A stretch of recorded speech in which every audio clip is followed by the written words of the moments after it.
Hi, second grade friends. This is Miss Black. A little birdie told me it is time for writing, so I thought I would get us started with that. So, as you know, we are writing our opinions now about which book is better, The Three Little Pigs or The True Story of the Three Little Pigs.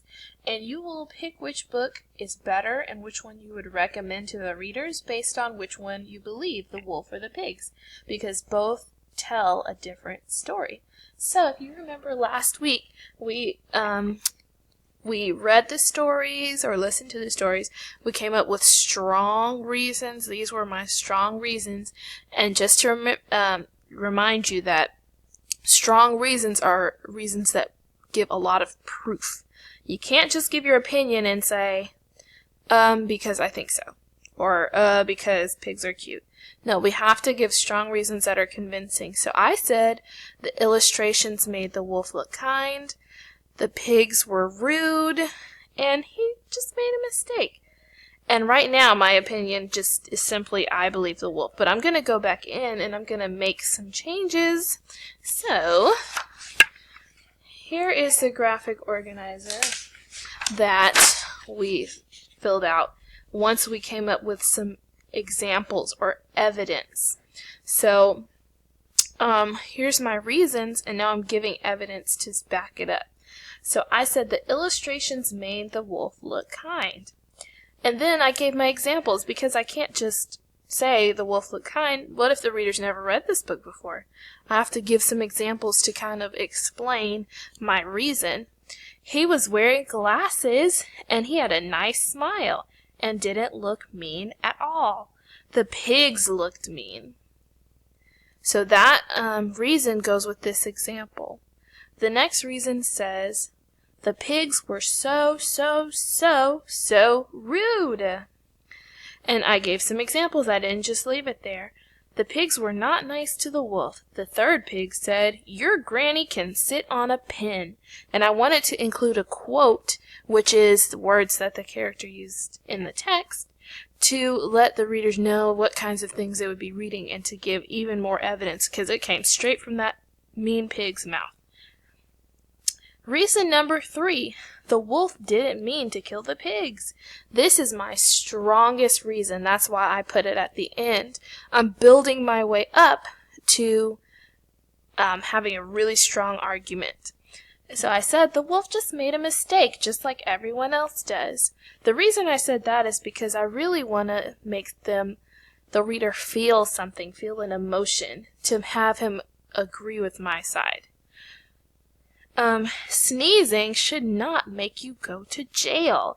If I heard that, I would feel so bad for that wolf, and I'd want to read this story.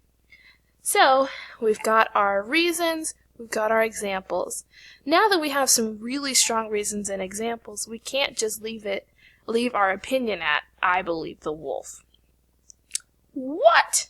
That doesn't convince anybody. So, today we're going to work on developing strong opinions and introductions, okay? So, if we look at our rubric here, you will want to be for lead. Lead is how you introduce your writing. And for second grade, it says that the writer wrote a beginning in which he or she not only gave opinion, but also set readers up to expect that the writing would try to convince them of it.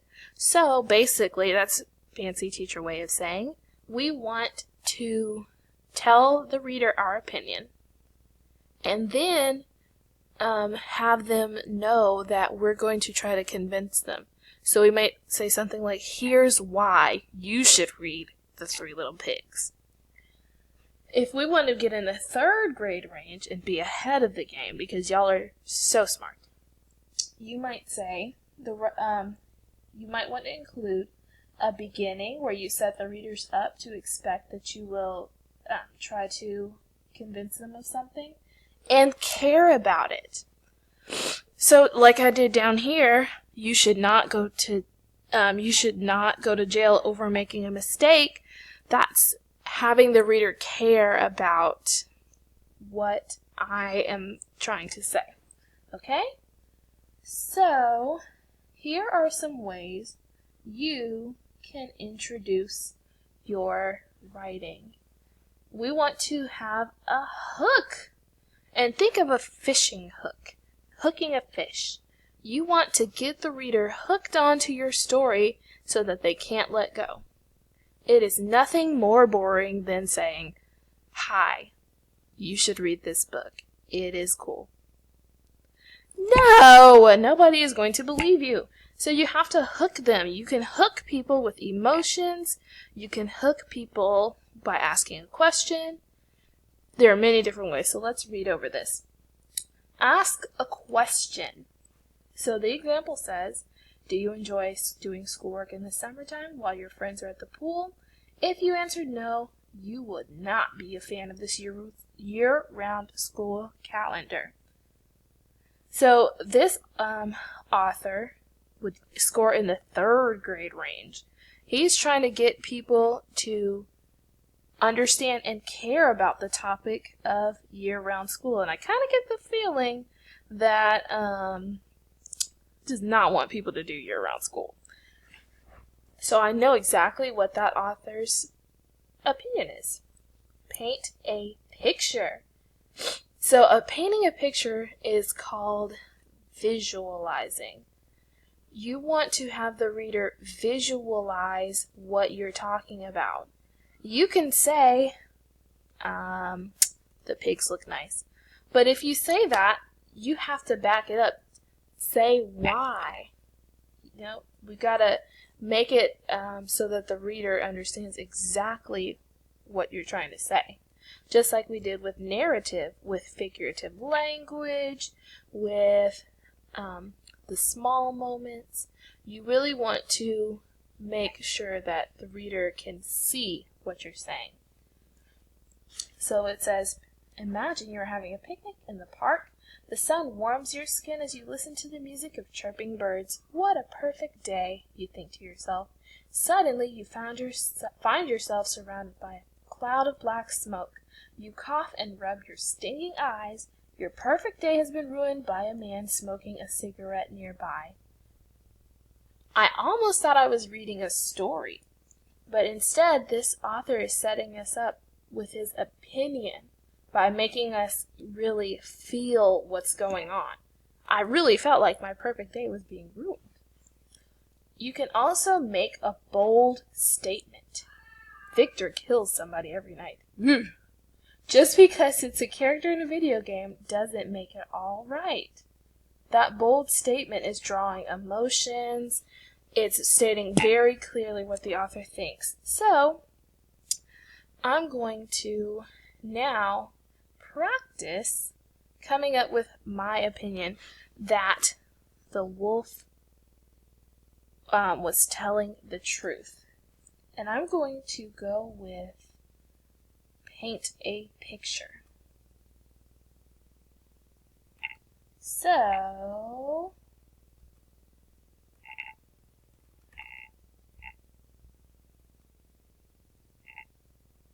here I go.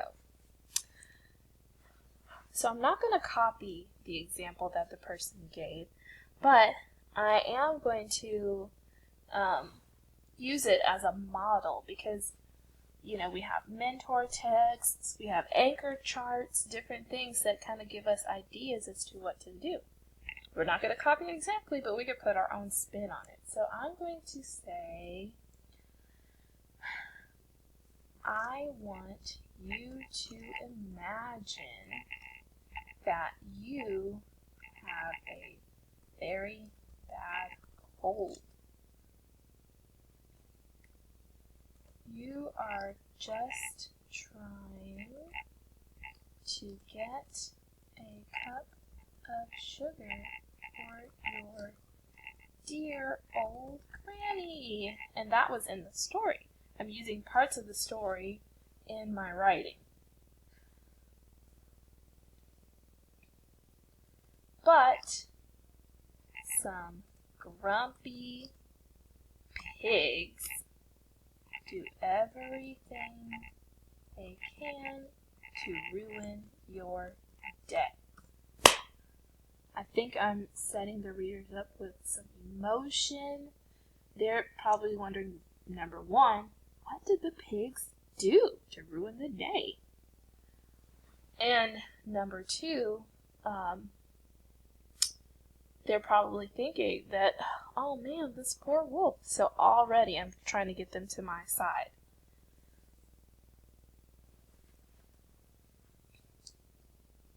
Let's see. If you don't like being blamed for something that is not your fault, you are just like Alexander T. Wolf. That's the character in our story. You should read the true story of the 3 little pigs. Now, this is not the part where I revise to make my writing better. It's not the part where I make sure my spelling and grammar and punctuation is 100% correct. We will do that when we go through the next steps of the writing process. For now, we're just getting our words on paper. So I'm thinking that I have a pretty good opinion introduction. So let's go back to our rubric and see, did I write a beginning in which I gave my opinion, but set readers up to expect that I would try to convince them of it? Let's see.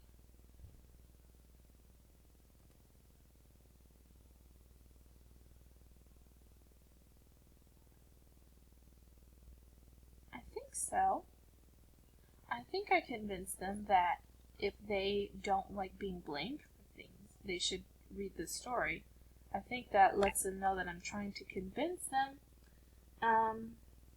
I think I hooked the reader into caring about my opinion.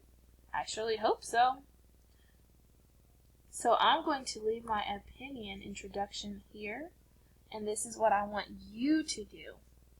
Go back, look over your reasons and examples, and select one of these hooks that you are going to use to